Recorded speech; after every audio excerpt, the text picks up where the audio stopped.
नमस्कार, मेधज astro channel पे मेधज परिवार एंड संस्कार में आप सबका बहुत बहुत स्वागत है। दिन गुरुवार 6 अगस्त 2026। तिथिश्च श्री मापनोति।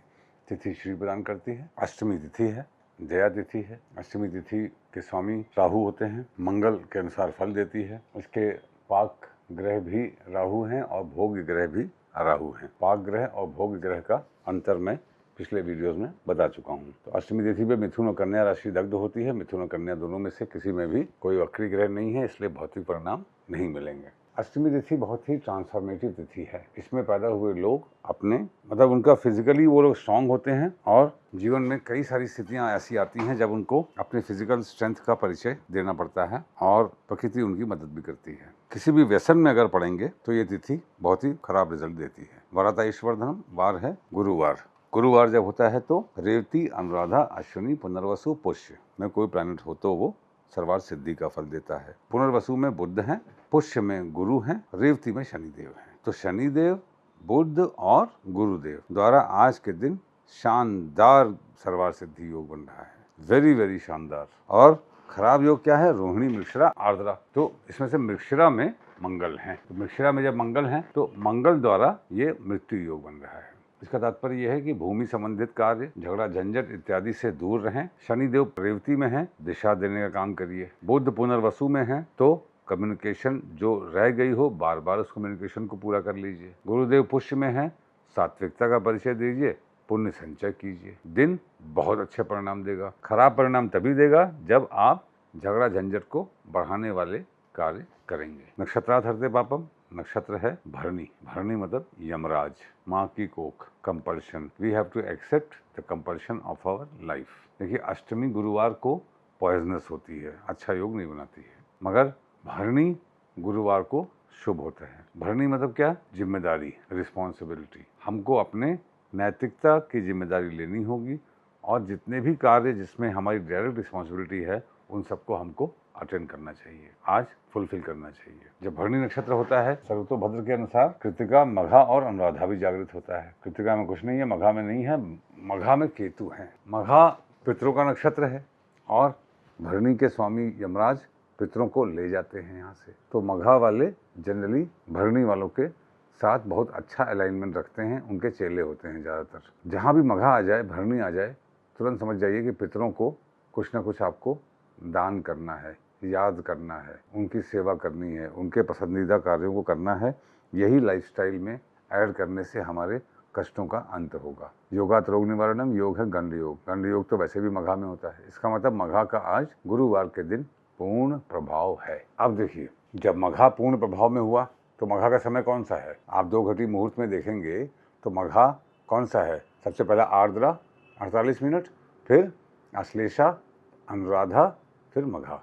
तो चौथा जो सूर्योदय के बाद 2 घटी मुहूर्त होगा उसमें पितरों के लिए कुछ दान कर दीजिए। सर्वार्थ सिद्धि योग बनाने वाले कौन कौन से नक्षत्र हैं? रेवती। तो रेवती का पड़ेगा, रेवती तो रात में पड़ेगा सूर्यास्त के बाद।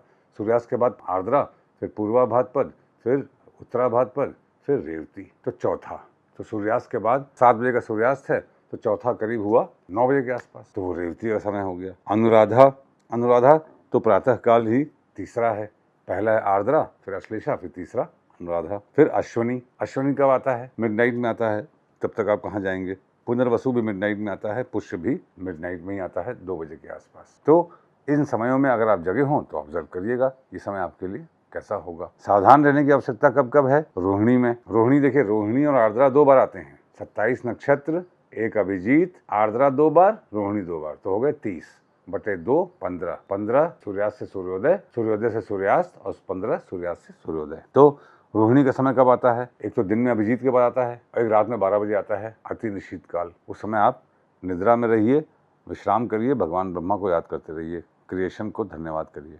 मृगशिरा कब है? वो भी रात में ही है। आर्द्रा कब है? सूर्योदय और सूर्यास्त। तो सूर्योदय और सूर्यास्त के टाइम सावधान रहिए और रोहिणी में तो आप सावधान रहेंगे ही। इस प्रकार से 2 घटी मुहूर्त को ऑब्जर्व किया जाता है। अब मैं अगले कुछ वीडियोस में मैं सोच रहा हूँ आरूढ़ पे ही बात की जाए। देखिए, आरूढ़ जानना बहुत जरूरी है। मैं तो ये कि चंद्रमा आज बुध चले गए कर्क राशि में, तो चंद्रमा किस राशि में है? मेष में है। तो चंद्रमा मेष में है जब बुध का गोचर हुआ, तो ये बुध का गोचर हर राशि वालों के लिए कैसा रहेगा? चलिए शुरू करते हैं। मेष में ही गए तो मेष वालों के लिए पहले भाव में आ गए तो 1, 6, 11 में स्वर्णपाद मेष वालों के लिए स्वर्णपाद से। वृषभ वालों के लिए चंद्रमा जन्मस चंद्रमा से गोचरी चंद्रमा 12वें हुए लौहपाद। मिथुन के लिए स्वर्णपाद 11वें। कर्क के लिए 10म ताम्रपाद। सिंह के लिए 9म रजतपाद। कन्या के लिए 8वें लौहपाद। मिथुन के लिए 7वें ताम्रपाद। वृश्चिक के लिए 6ठे स्वर्णपाद। धनु के लिए 5वें रजतपाद। मकर के लिए 4थे लौहपाद। कुंभ के लिए 3रे ताम्रपाद। मीन के लिए 2रे रजतपाद। इस तरीके से आपको इस गोचर को समझना चाहिए। आरूढ़ की बात मैं इसलिए कहता हूँ कि देखिए, ज्योतिष विद्या में मैंने ये देखा है कि जब मैंने केपी पढ़ा, न्यूमरोलॉजी देखा, वास्तु पढ़ा, पराशरी पढ़ा, जैमिनी पढ़ा, अभी पढ़ रहा हूँ, तो कोई भी एक ग्रह मोटा मोटी में घुमा फिरा के पूरी कुंडली को कंट्रोल करता है। हर ग्रह हर भाव को कहीं न कहीं किसी न किसी प्रकार से इफेक्ट कर रहा होता है। अगर D1 में नहीं तो D9 में, अगर दृष्टि में नहीं तो युति में, राशि दृष्टि में नहीं तो ग्रह दृष्टि में। तो मैं सोचता था कि इसमें कैसे प्रेडिक्शन होगा, तो मुझे लगा कि कोई भी आप 1-2 स्ट्रीम पकड़ लीजिए, किसी भी स्ट्रीम से प्रेडिक्शन हो जाएगा। टाइमिंग ऑफ इवेंट के लिए तो पहला साल, दूसरा साल, तीसरा साल इत्यादि बता चुका हूँ मैं आपको। इसको हम लोग और मास्टरी कर लेंगे किसी दिन जूम क्लास में। आरूढ़ समझना बहुत इंपॉर्टेंट है। आप अगली क्लास से पहले हर ग्रह का मूल त्रिकोण राशि, उच्च राशि और नीचस्थ राशि, ये आप याद कर लीजिएगा, लिख लीजिएगा। तब मैं अगली क्लास में आरूढ़ जोड़ना फिर से बता दूंगा और अपनी कुंडली की एक आप आरूढ़ कुंडली बनाइए। तब आप मजा देखिएगा कि how events are happening in your life. Till then, Thursday का दिन है, जीरा खा के निकलिए। आपका दिन शुभ हो। Thank you very much.